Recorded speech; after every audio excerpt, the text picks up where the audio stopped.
¿Alguna vez han tenido esa sensación de que, por mucho que se trabaje, es imposible salir adelante? ¿Como si las reglas del juego del dinero no tuvieran ningún sentido? Bueno, pues quizá no sea solo una sensación. Quizás que el mundo entero está jugando a un juego sin conocer las verdaderas reglas. Imaginen la escena. Llegas a una partida de Monopoly, pero la partida ya está avanzadísima. Todo el tablero está comprado, lleno de casas y hoteles. Apenas te sientas, caes en una casilla y ya tienes que pagar. Pues así es como se sienten muchas personas hoy en día, como si llegaran a un juego económico que ya estaba decidido antes de que empezaran a jugar. Esa es la gran pregunta, la pregunta del millón. Para poder jugar, y sobre todo para tener alguna oportunidad de no perder, lo primero es entender cómo funciona de verdad esta maquinaria. Así que vamos a desvelar esas reglas, las que no suelen contarse. Y lo primero es empezar por el principio, descifrar el código. Hay que romper con un montón de mitos sobre el dinero, porque muchas de las ideas que damos por sentadas sencillamente no son ciertas. Este es el primer concepto, y es clave.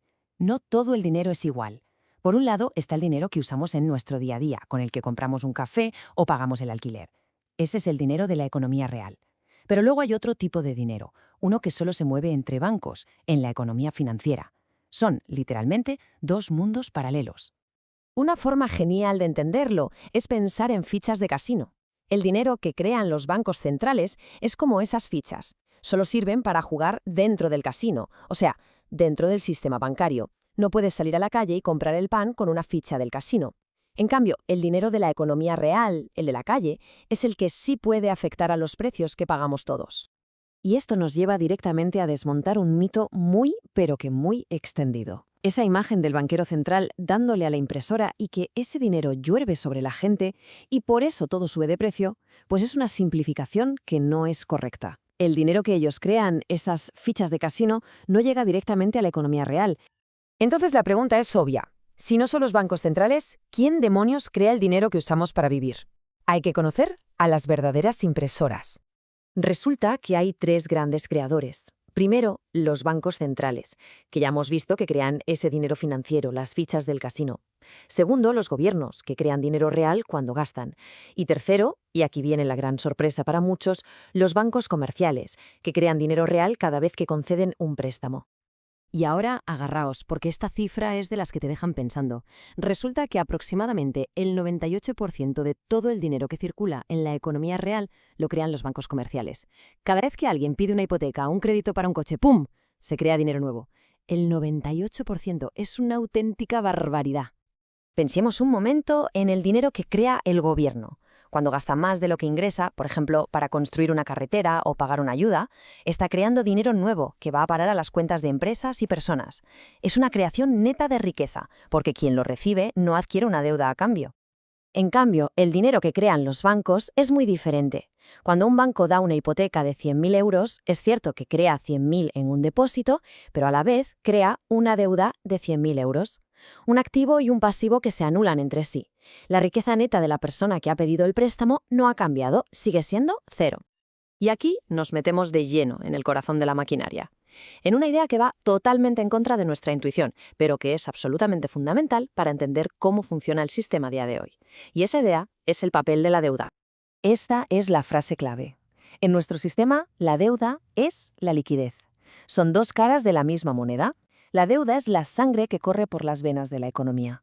Y aquí viene lo bueno. Si el gobierno decide reducir su deuda, lo que está haciendo en realidad es quitar sangre del sistema. Para que la economía no se pare, alguien tiene que compensarlo. ¿Y quién es ese alguien? El sector privado, familias y empresas, que se ven forzadas a endeudarse más.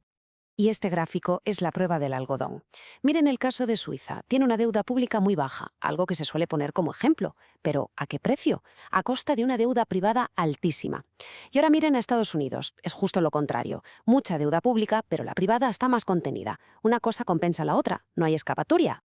Por eso, cuando se oyen esos discursos tan vehementes sobre la necesidad de recortar la deuda pública a toda costa, lo que se está pidiendo en realidad, aunque no se sepa, es cerrar el grifo de la liquidez de la economía. Y la historia nos enseña que los intentos de hacer esto de forma drástica suelen acabar de una manera, en recesión. Pero la historia no termina aquí, ni mucho menos. Hay un nivel todavía más profundo, más oculto. Un sistema en la sombra que funciona como la fontanería global, las tuberías que realmente mueven los hilos de las finanzas mundiales. El gran punto de inflexión fue la crisis financiera de 2008. Antes de eso, el sistema se basaba en gran medida en la confianza. Los bancos se prestaban dinero unos a otros casi de palabra, pero después de la crisis la confianza se hizo añicos y el sistema mutó. Ahora ya no se basa en la confianza, se basa en las garantías, en lo que en el mundo financiero se llama el colateral. Y el epicentro de este nuevo sistema es el mercado repo. Es un mercado gigantesco del que casi nadie habla, donde las grandes instituciones financieras van cada día a una especie de casa de empeños de lujo.